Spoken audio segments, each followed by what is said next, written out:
We had a couple of issues that were tough issues, but they were good issues. They were great issues, actually. And I think they ceased to be much of a problem, but we did the right thing. You know what I'm talking about in particular, a certain issue. We did the right thing. But we've been together. It's been amazing unity. The only thing I was a little worried, I was asked to do the prayer breakfast, and they said, oh, it's 2 prayer breakfasts. I said, why is it 2? Because they're not getting along, and I'm talking about unity, so I had to do 2 prayer breakfasts. I said, wait a minute. Right? I did the political prayer breakfast with the senators and the congressmen. And then I said, so you mean I have to do it? They used to have it together. But I understand they'll be in good shape for next year. They're going to do 1, right? And they said, well, you can do it by Skype. I said, I don't want to do it by Skype. So I did 1, and I ran to the other one, which was about 5 minutes away, and I did the other one. And I said, what's going on? Well, there's a lack of unity. I said, let's get unified. And everybody's agreed next year we'll do 1 prayer breakfast, not 2, and put it together. And I don't know which speech was better. They were very different, I can tell you. One was in front of political people. The other one was in front of our people, right? The people. And we had 7,000, 8,000 people at that one. That was a big one. Now, I heard that you didn't do it because I wasn't in office and I wasn't in Washington. And when they had the prayer breakfast in the big one, the Hilton, which is a very big room, you weren't getting a lot of people. And you didn't want to be associated with an empty room because you're political people. I don't blame you. But we had a big packing. They couldn't even get into the room. It was sort of a great morning. And next year I know they're going to do it together. But we just have great unity. And the media, which I let in for a little while, but they can hear anything I have to say. I'm an open book. They can say anything. They can have anything. We had a great news conference today with the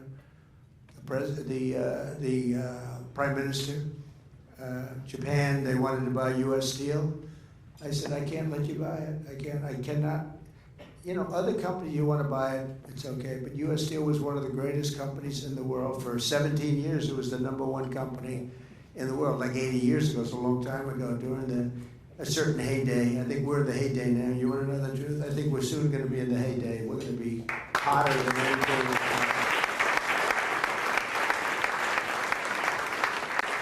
And I told them 2 weeks ago, they came in to see me, the people from U.S. Steel, with some Japanese representatives, and I said, I can't let you have U.S. Steel. You cannot buy it. We love Japan. We're not allowed. I'm just not going to let you buy it. It's U.S. Steel. This is one of the great companies of the world. And, and that was real stuff. That was steel. That was guys with nice big arms here taking that steel and that building. Today we have Google and Facebook, and that's fine too. But it's a little bit different. And they become dear, dear friends. I say that. It's amazing how they become. They spent $500 million on lockboxes. And the last one, they're sitting on the stage with me. That was a who's who of the world sitting on the stage. It's very different.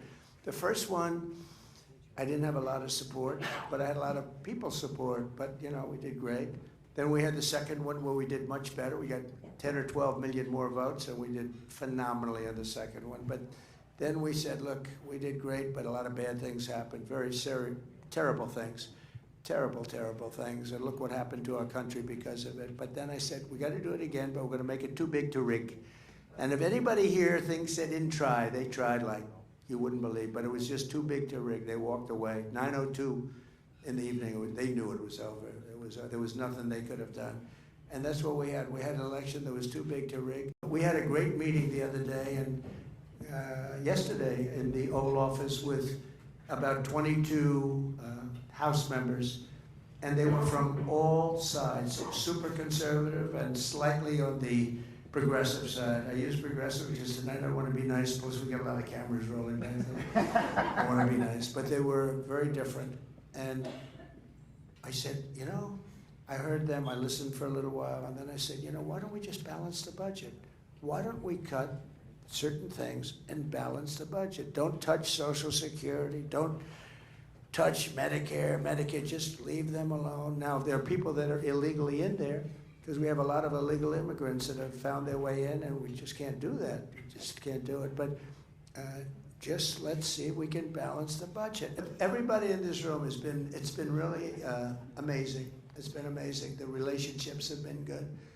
And we don't always agree on everything, but we get there. We get there. We had a couple of people that had to get a little bit, they had to study a little bit further to get some of our nominees. I think you're going to find our nominees are very good. I think it's very important.